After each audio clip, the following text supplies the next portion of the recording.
So here's how we can edit a document with a friend using the iPad. Let me show you some options that we have. If it's your first time here, most definitely subscribe so you never miss anything important. So if you are using the Apple interface, like it might be a note, it might be the Apple Pages document, usually you have the ability to, when you are inside of that actual document, to click on a share.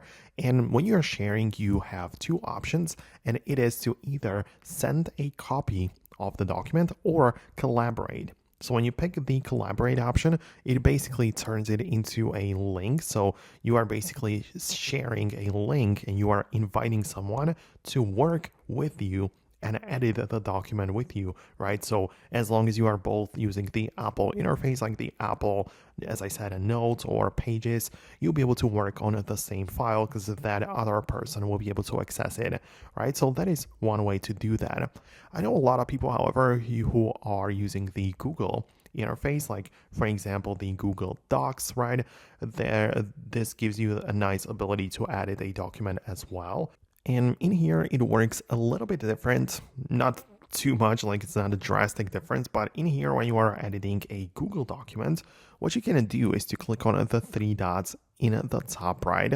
And similarly, you can click on the share and export, and you can click on manage access. So as you can see, like two people icon right there, and you basically decide that anyone with the link, or you can share it with a specific person only, but you can decide that anyone with the link will be able to not only view the document, but also edit, right? So you click on edit, and now you essentially have a shareable link. So if you copy the link right like this, you can share it to someone who will not only be able to access that particular document, but also perform changes to it. And that's how you can work with a friend or with someone else on one document. So I hope it makes sense. Let me know what you think about that below in the comments.